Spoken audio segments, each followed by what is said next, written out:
Assalamu alaikum. Welcome back to the Islamic History Podcast. I'm your host, Muttaqi Ismail, and this is a bonus episode filling in the space between Season 7 and Season 8. As always, this episode is brought to you by Islamic History Exclusive. We have 4 seasons so far, beginning with the struggle between Ibn Zubayr and then on to the Umayyad Caliphate. We have 2 seasons of the Umayyad Caliphate, in fact. And we also have a series on the life of Salahuddin al-Ayyubi. So if you need to hear more Islamic history than what you're getting here at Islamic History Podcast, consider joining Islamic History Exclusive.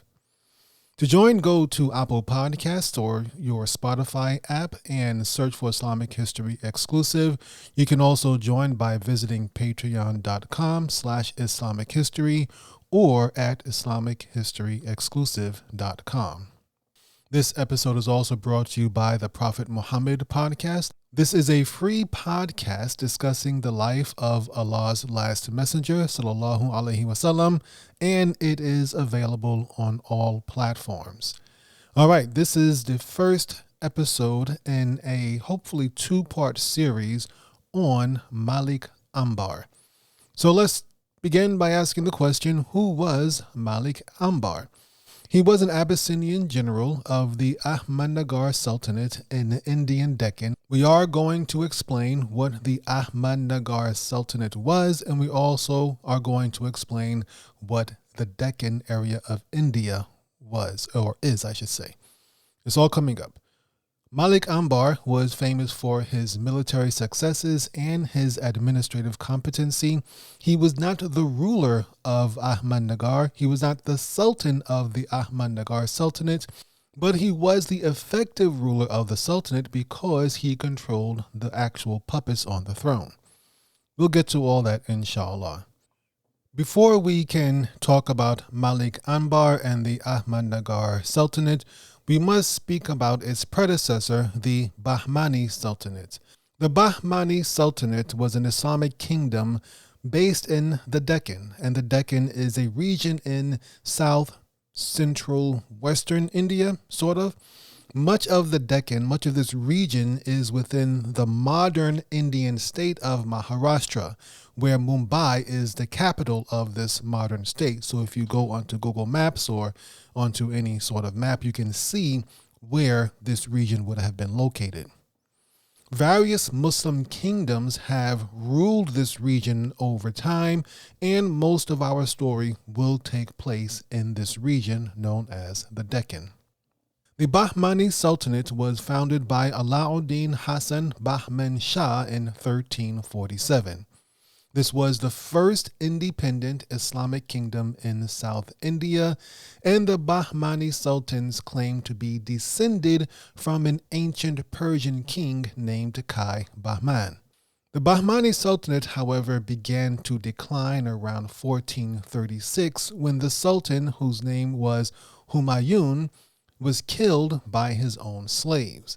Humayun was succeeded by his 8-year-old son, who died 2 years later, and following that there was a series of sultans, most of whom were weak, eventually leading to the breakup of the Bahmani Sultanate. And the Bahmani Sultanate broke up into 5 separate kingdoms: the Berar Sultanate, the Bijapur Sultanate, the Golconda Sultanate, the Bidar Sultanate, and finally the Ahmad Nagar Sultanate, which is the one we'll be talking about the most today. So let's discuss the founding of the Ahmad Nagar Sultanate that came from the breakup of the Bahmani Sultanate.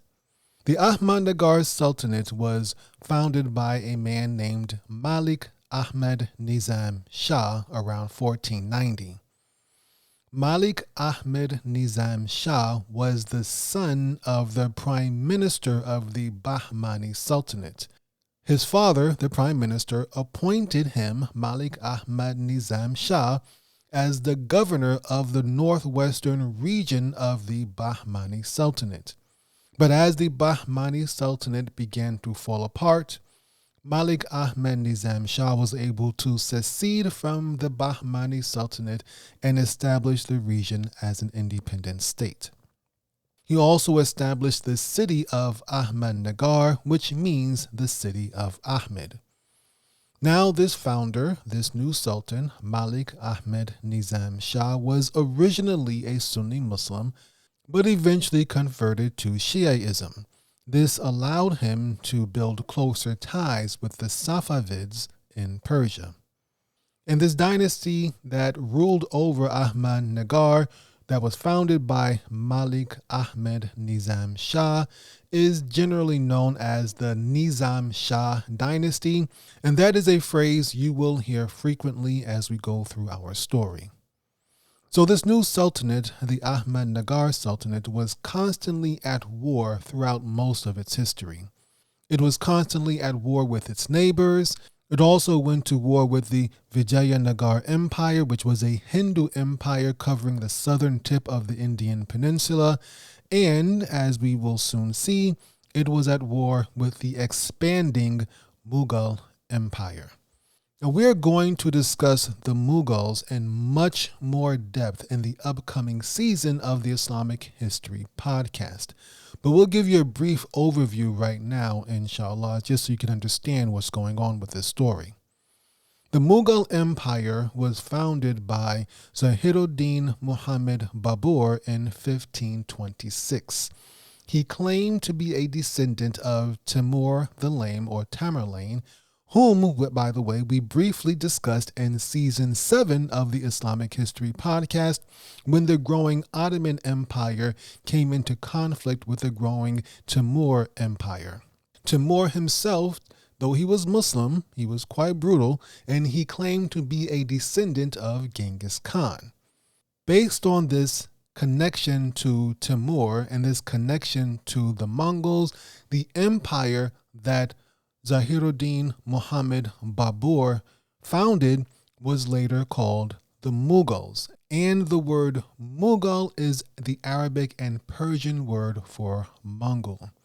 The Mughals will go on to conquer much of India, and honestly, they wanted to conquer the entire Indian subcontinent, and their expansionist ways, for lack of a better phrase, helped to facilitate the spread of Islam in India.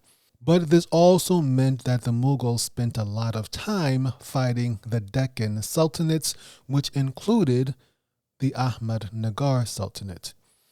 Malik Ambar is famous because he led the Ahmad Nagar resistance against the Mughal expansion.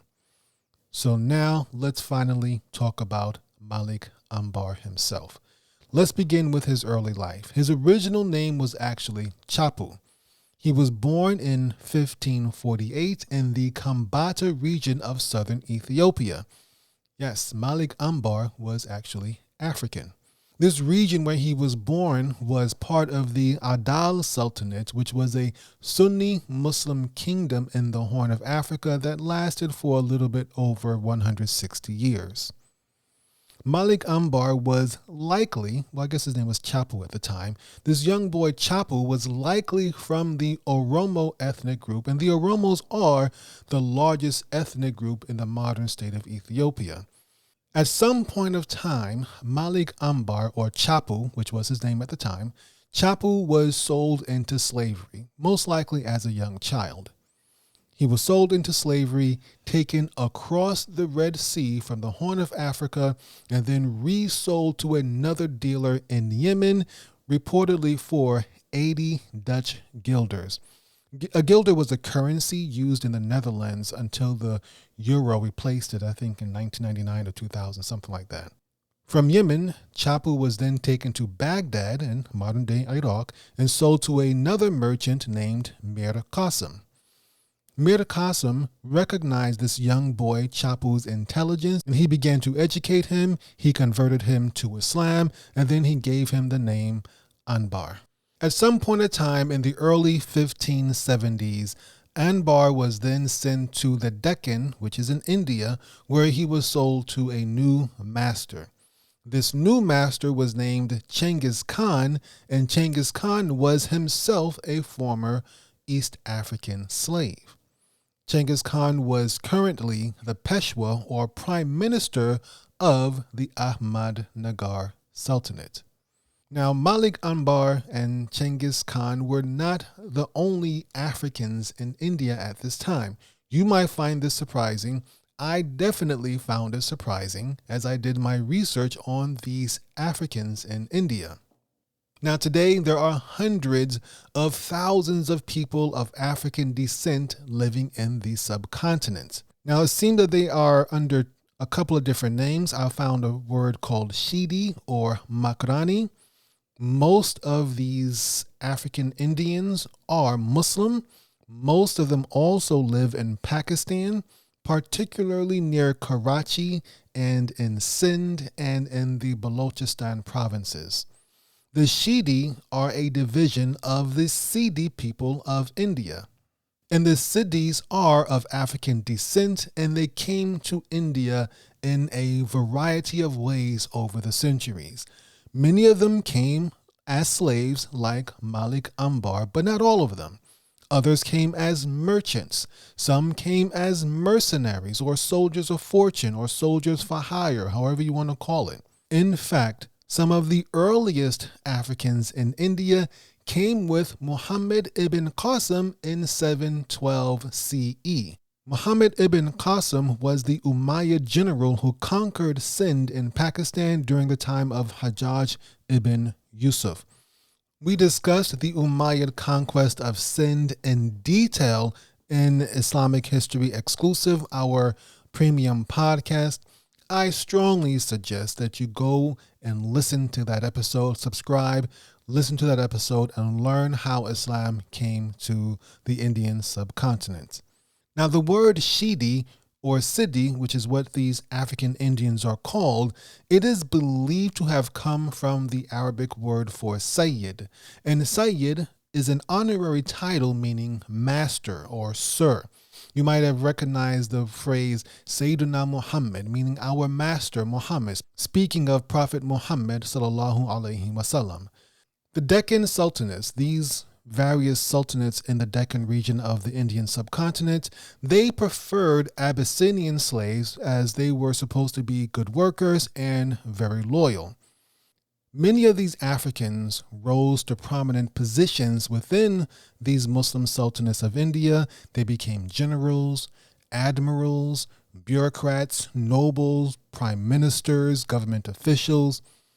However, they started to lose their high status when, no surprise here, the British began taking over the Indian subcontinent. In fact, a Shidi named Hosh Muhammad Shidi, an African Indian general, he was a general for the Talpur dynasty of Sindh, and he led the fight against the British invasion and conquest and colonization of Sindh. Back to Malik Ambar. So now Malik Ambar is in the Deccan. His new master is a government official. He's a prime minister, and he begins to teach him affairs of state and diplomacy. So 5 years later, Genghis Khan is accused of treason and executed. And this might have been politically motivated. He might have been falsely or wrongly accused. There were many people in the Sultan's court who were jealous of Genghis Khan's increasing influence and his power. Now, there was also a practice during this period of time that when their masters died, the Abyssinian slaves in the Deccan automatically gained their freedom. So when Genghis Khan was executed, Ambar became a free man. Ambar then moved to the nearby Bijapur Sultanate, another one of those sultanates that came from the breakup of the Bahmani Sultanate, and Ambar worked in the Bijapur Sultanate as a mercenary for the next 20 years. During this period, he met an Abyssinian woman named Karima, and they eventually got married.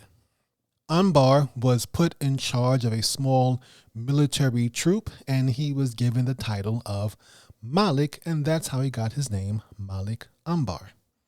Now, in the Bijapur Sultanate, as in the Ahmad Nagar Sultanate, the Habashis, or these Abyssinians, these African Indians, they held immense power within these sultanates, a lot of political power. As we mentioned, they were generals and admirals and all sorts of things.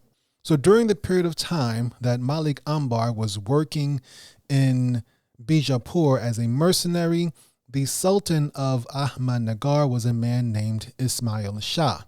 However, his prime minister was a Habashi, an African named Jamal Khan. He was the real power behind the throne. Whereas in Bijapur, where Malik Ambar was, the leader of the Habashis was a man named Ikhlas Khan, and Ikhlas Khan had installed a puppet king as Sultan in 1595, and Ikhlas Khan, this Abyssinian, this Habashi, this African, he was the guy really running the show. Towards the end of the 16th century, around the 1590s, the Ahmad Nagar Sultanate began to experience a lot of turmoil.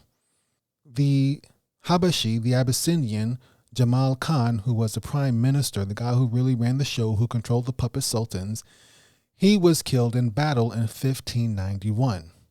After they lost that battle, the Sultan Ismail Shah, who was a puppet, he was arrested and killed by his father, a man named Burhan Shah, and he took over. Burhan Shah took over the Ahmad Nagar Sultanate. Soon after that, however, Burhan Shah was defeated by his sister, a woman named Chand Bibi. Chand Bibi placed her great-nephew Bahadur Shah on the throne of the Ahmad Nagar Sultanate, but Bahadur was only a baby, and with Jamal Khan gone, and Ismail Shah gone, and Burhan Shah gone, Chand Bibi essentially ruled the Ahmad Nagar Sultanate as vice-regent. Around 1595, when all this turmoil was going on in Ahmad Nagar, Malik Ambar left Bijapur and returned to Ahmad Nagar. With all of this confusion and chaos going on, the Mughal Empire saw an opportunity to invade the Ahmad Nagar Sultanate. At this period of time, the Mughal Empire was led by none other than Akbar the Great, who was perhaps, most probably, the greatest Mughal emperor ever. And he saw an opportunity and he took it. However, the initial Mughal forays into the Ahmad Nagar Sultanate were repulsed by Chand Bibi, the woman who was behind the throne of the child sultan of the Ahmad Nagar Sultanate. However, when she died in 1599, the Mughals were able to take advantage of this, and they finally conquered most of Ahmad Nagar. Malik Ambar and the other officials of the Ahmad Nagar Sultanate, they did not want to stop fighting. They decided to continue the resistance against the Mughals, but they would have to fight from the parts of the Sultanate that had not yet been conquered by the Mughals. Malik Ambar refused to recognize the Mughals, Akbar the Great, as his suzerain, as his master. He refused to submit to them. Instead, he promoted a young man from the Nizam Shah dynasty, a young man named Murtaza, as the new ruler, though in fact, Murtaza would actually be a puppet ruler, with Malik Ambar as the regent, as the spokesman, as the prime minister, and so effectively as the ruler. Malik Ambar also declared a city called Paranda in the central Deccan region as the new Ahmad Nagar capital. The capital would wind up moving a couple of times after that. It would then move on to another city called Junar, and finally to Kadki in western Deccan. To solidify his connections to the Nizam Shah dynasty, Malik Ambar had one of his daughters marry a member of the Nizam Shah dynasty, which is the royal family ruling the Ahmad Nagar Sultanate, or what was left of it after the Mughals took over most of it. This was, of course, a political move on Malik Ambar's part. Around this same time, there was another member of the Nizam Shah clan who was also resisting the Mughals. This was a man named Raju Deccani, who was based in the northern part of the Ahmad Nagar Sultanate. Whereas Malik Ambar was closer to Telangana, which is in central India, the central Deccan region, Raju Deccani was in the northern part of the Deccan region. Raju Deccani declared his allegiance to the puppet ruler Murtaza Nizam Shah, and he began to resist and fight the Mughals as well. These two men, however, Malik Ambar in the central Deccan and Raju Deccani in northern Deccan, though they had a common enemy, they were actually rivals and there was a level of mistrust between them. However, they put their differences aside in order to focus on resisting the Mughals, and they eventually agreed to divide the Sultanate up between them once the Mughal threat was over. Now let's discuss the military preparations for this fight between the Mughals and the Ahmad Nagar Sultanate. The Mughals divided their military up into two segments, one to deal with Malik Ambar, the other to deal with Raju Deccani. The military contingent assigned to fight Malik Ambar was led by a Mughal general named Abdurrahim Khani Kanan. Khani Kanan operated out of the Ahmad Nagar fortress that the Mughals had captured when they took over most of the Sultanate. The other contingent that was going to fight Raju Deccani in the north was led by a Mughal general named Abul Fadl. Malik Ambar, in his preparation to fight the Mughals, he initiated several military reforms that vastly improved the Ahmad Nagar or the Nizam Shah military. He drafted a very large army consisting of tens of thousands of soldiers, which included 60,000 cavalry, 10,000 Habashis or East Africans, 40,000 Deccanis. These are people from the Deccan region of India. He also, this is interesting here, he also utilized Maratha Hindu fighters from Western Deccan.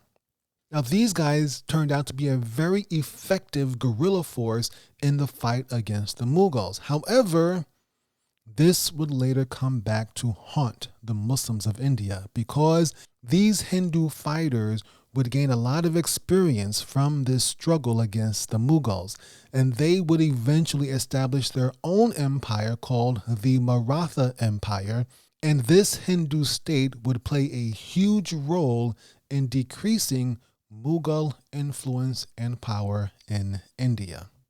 But again, that is a story for another day. Malik Ambar also enlisted the support of other cities, that is, African Indians, located on an island called Janjira. The Janjira island was just off the western coast of India. The East Africans had controlled this island for hundreds of years. And naturally, being on an island, they were very good sea navigators, and Malik used their naval expertise in the fight against the Mughals. The Mughals, however, were having a difficult time of it all. They had a difficult time coordinating their forces in the Deccan, fighting against Raju Deccani in the north and Malik Ambar in the center. It seemed as if the two Mughal generals, Abul Fadl and Khani Kanan, just didn't really coordinate their attacks. And so when the Mughals were fighting Raju Deccani in the north, this allowed Malik Ambar to fortify his position and be better prepared when they came to fight him in the center. Malik Ambar finally did confront the Mughal forces, and when he confronted them, he beat them almost every single time. Malik Ambar was eventually defeated in 1601, this time by a man named Abdurrahman. This Mughal commander named Abdurrahman was actually the son of Abul Fadl, who was leading the fight against Raju Deccan. This battle in 1601 took place at Nanded, which is in central Deccan on the banks of the Godavari River. I hope I pronounced that correctly. And this Godavari River flows through the Maharashtra state in India. Malik Ambar was defeated and he was forced to sue for peace, which put him in a weakened position. The basic terms of this agreement between Malik Ambar and the Mughals were that Malik Ambar would retain control of Ausa, Darur, and parts of Bir, and all of these territories are located in the southeast section of the Maharashtra state.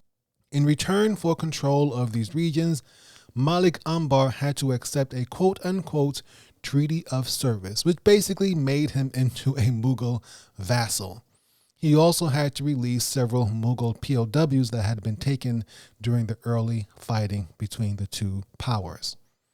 So right now it looks like this might be the end of Malik Ambar's legacy, but actually it is just the beginning. Inshallah, we will continue discussing the life of Malik Ambar because he is not done fighting the Mughals. We're going to continue this discussion in the next episode, inshallah. But until then, Assalamu alaikum wa rahmatullahi wa barakatuhu.